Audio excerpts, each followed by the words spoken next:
జై శ్రీ గణేష. మనం మహాభారతం చెప్పుకుంటున్నాం. ఎక్కడున్నాం? భీష్మ పర్వం మొదటి ఆశ్వాసంలో ఉన్నాము. దీనిలో భాగంగా మనం భగవద్గీత చెప్పుకుంటున్నాము. ఇప్పటి వరకు 14 అధ్యాయాలు పూర్తి చేసుకున్నాము.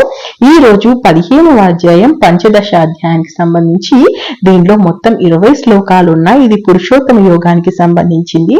దీనిలో శ్రీకృష్ణుడు పరమాత్ముడు ఏం చెప్తాడంటే, అసలు ఈ యోగానికి సంబంధించినటువంటి నిగూఢ రహస్యాలు చెప్తాడు. యోగ శాస్త్రానికి సంబంధించింది అది రావి చెట్టును వర్ణిస్తూ ఉంటుంది. అదేవిధంగా గత జన్మ యొక్క వాసనలు ఏ విధంగా ఈ జన్మలో ప్రభావితం చూపుతాయి, నాశనం లేనిది ఏంటి, నాశనం అయ్యేది ఏంటి, వీటన్నిటికీ అతీతంగా ఉన్నటువంటి పరమాత్మ ఎవరు, అతన్ని ఎలా పొందాలి, ఇలాంటి అనేక విషయాలు ఉంటాయి.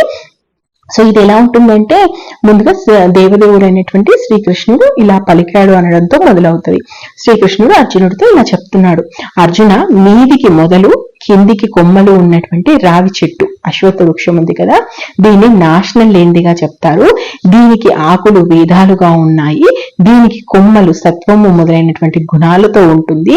దీనికి అనేక విషయాలు, జీవి సంబంధమైనటువంటి విషయాలే దీనికి చెవులుగా ఉంటాయి. ఇది మీదికి కిందికి వ్యాపించి ఉంటుంది. దీని వేళ్ళు కర్మబంధంతో మనుష్యలోకం కిందికి పాదుకొని ఉంటాయి. అయితే ఇది లోకంలో దీని స్వరూపం అనేది మనకు గోచరించదు. దీని పుట్టుక మనకు తెలియదు, అంతమూ తెలియదు. పాతుకుపోయిన వేళ్లతో దీన్ని గుర్తించాలి అంటే అనాసక్తి అనేటువంటి దృఢమైన ఆయుధంతో దీన్ని నరకాలి అంటాడంటే, మనము మామూలుగా చూసే చెట్ల కన్నా పూర్తి విరుద్ధంగా మన కర్మబంధనాలు అనేవి పైకి ఉండి మన విషయాలు, మనం తెలుసుకునేటువంటి విషయాలు దీనికి చెవులుగా ఉంటాయి. అవి తెలుసుకోకుండా కేవలము ఉన్నదంతా కూడా బ్రహ్మమే అని నమ్మేసి అన్నిట బ్రహ్మాన్ని చూస్తే మోక్షం వస్తుంది, మోక్ష మార్గంలోకి వెళ్తారు, నేనే అతనికి సహాయం చేస్తానని శ్రీకృష్ణుడు ఇంతకుముందు గత అధ్యాయాల్లో చెప్పాడు కదా. సో అది ఇంచుమించు మళ్ళీ అదే ఉంటది రావి చెట్టుకు సంబంధించి చెప్పేటప్పుడు. జీవి ఎప్పుడు ఈ ప్రకృతి అంతటికి మూల కారణమైనటువంటి ఆది పురుషుణ్ణి ఆశ్రయించాలి. ఎక్కడికి వెళ్తే మళ్ళీ తిరిగి రామో ఆ స్థానం కోసం వెతుకులాడాలి.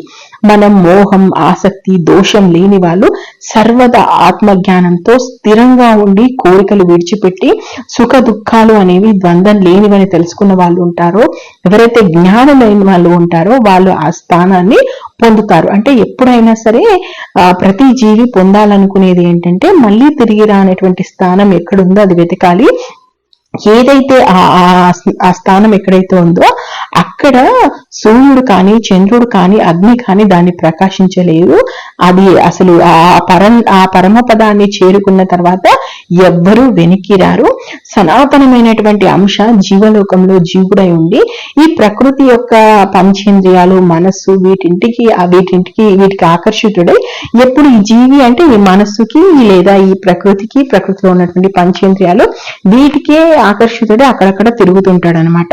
సో ఏదైతే ఇప్పుడు ఆ పరిమళ ప్రదేశం నుంచి సువాసన వచ్చినప్పుడు మనకు తెలియకుండానే అటువైపు మన మనసు వెళ్ళిపోతుందో, ఆ గాలి ఆ వాసనను తీసుకొని వస్తుందో, అలాగే దేహం ధరించిన వాడు విడిచి వెళ్ళేటప్పుడు గత జన్మం యొక్క వాసనలు కూడా తీసుకొని వస్తాడు. అంటే జీవుడు చెవులు, కళ్ళు, చర్మం, నాలిక, ముక్కు, మనస్సు వీటిని ఆశ్రయించి శబ్దము, స్పర్శము, రూపము, రసము, గంధము ఈ 5 విషయాలు అనుభవిస్తూ ఉంటాడు. అయితే జీవుడు దేహంలోంచి ఇంద్రియాలతో ఉండడం వల్ల శరీరాన్ని వదిలినప్పుడు వాటిని కూడా తీసుకొని వెళ్తుంటాడు. అంటే ఇక్కడ చెప్పింది ఏంటంటే, గత జన్మలో వీటితో ఏవైతే చూశాడో, వీటితో ఏవైతే తెలుసుకున్నాడో అవి అలాగే ఉంటాయి గత జన్మ వాసనలు. మళ్ళీ తిరిగి ఇంకొక దేహంలో మళ్ళీ వీటన్నిటితో పుడతాడు కాబట్టి ఈ వాసనలు అక్కడికి వస్తాయన్నమాట. సో ప్రయత్నం చేసి యోగులు ఆత్మని తమలో చూస్తుంటారు, కానీ సంస్కార చిత్తం లేని అవివేకులు ఎంత ప్రయత్నం చేసినా కూడా దీన్ని చూడలేరు. సో ఎవరైతే జ్ఞానులు ఉన్నారో వాళ్ళు మాత్రమే చూడగలుగుతారు వీటికి అతీతమైనటువంటి పరమాత్మని కానీ, వారిలో ఉన్నటువంటి ఆత్మను కానీ. సో సూర్యుల్లో ఉండే ప్రపంచం యావత్తు వెలిగిస్తున్న తేజస్సు ఏదైతే ఉందో అది నాదే. అలాగే చంద్రుల్లోనూ అగ్నిలో ఉన్నటువంటి తేజస్సు కూడా నాదే. భూమిలోకి ప్రవేశించే సర్వభూతాలను నేనే, నా తేజస్సుతోనే దీన్ని అంతటి ధరిస్తాను. చంద్రుల్లో ఉన్నటువంటి ఔషధాన్ని నేనే, ప్రాణుల శరీరాల్లో ఉన్నటువంటి జఠరాగ్నిని నేనే. అంటే మనము 4 రకాలుగా ఆహారాన్ని తీసుకుంటూ ఉంటాడు జీవి. ఏంటంటే భక్ష్యం, పళ్ళతో తీసుకునేది; భోజ్యం, నాలుకతో తీసుకునేది; చోష్యం, నమిలి రసం తీసుకునేది; లేహం, పీల్చడం ద్వారా. సో ఈ 4 విధాలుగా ఆహార పచనం అనేది జీవి చేస్తుంటాడు. సో ఈ 4 రకాలుగా ఉండి నేనే ఈ 4 రకాలుగా నేనే వాళ్ళ చేత ఆహారాన్ని తీసుకోవడానికి ఉపయోగపడతాను. అదేవిధంగా ప్రతి జీవి జఠరాగ్నిలో ఉన్నది కూడా నేనే అని చెప్తాడనమాట. అలాగే అందరి హృదయాల్లో నేనే ఉన్నాను, నా వల్లే జ్ఞాపక శక్తి ఉంటది, నేనే జ్ఞానాన్ని కలిగిస్తాను, నేనే మరుపుని కలిగిస్తాను, సమస్త వేదాల చేత తెలుసుకోదగింది నేనే వేదాంతకర్తని, నేనే వేదాన్ని. ఈ లోకంలో క్షరుడు నాశనం కలవాడు, అక్షరుడు నాశనం లేనివాడు, ఈ ఇద్దరు ఉంటారనమాట. ఈ నాశనం కలవాడు అంటే ఇంకా వాడు పుట్టడం చావడం దీంతోనే ఉంటాయి. అక్షరుడు అంటే నాశనం లేనివాడు అంటే భగవంతుని చేరుకున్నవాడు. కానీ ఈ క్షరుడికి అక్షరుడికి మీద కూడా ఒకడు ఉంటాడు, అతనే ఉత్తమ పురుషుడు, అతనే ఈశ్వరుడు. ఈ 3 లోకాల్ని ఆవరించి ఉన్నది అతనే పరమాత్మ. ఎందువల్ల క్షరం కంటే కూడా అతీతుడుగా అతడు ఉంటాడు, అక్షరం కంటే కూడా ఉత్తముడుగా అతడు ఉంటాడు.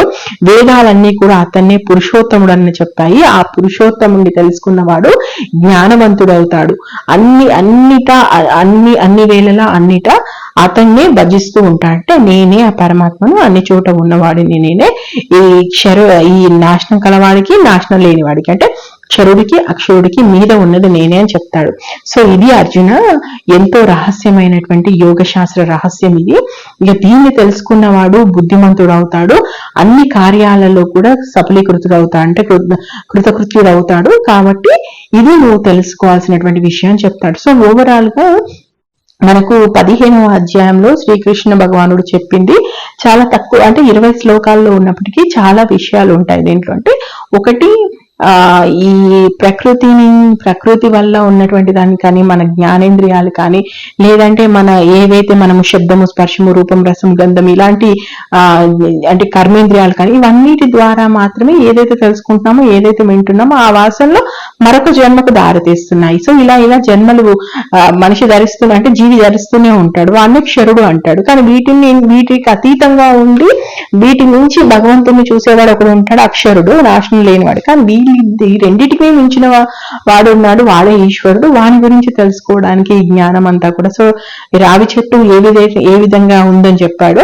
ఆ కర్మబంధనాలన్నీ కూడా తెంచుకొని ఏదైతే అనంతమైనటువంటి ఆనందం ఏదైతే ఉందో దాన్ని పొందడానికి మనిషి పని చేయాల్సి ఉంటుంది. అదేవిధంగా ఏ విధంగా జఠరాగ్నిలో ఉన్నది అతని, అదేవిధంగా ప్రతి జీవి కూడా 4 రకాలుగా ఆహారాన్ని తీసుకున్నప్పుడు ఆ 4ంటిలో కూడా 4 రకాలుగా ఉన్నది కూడా అతనే.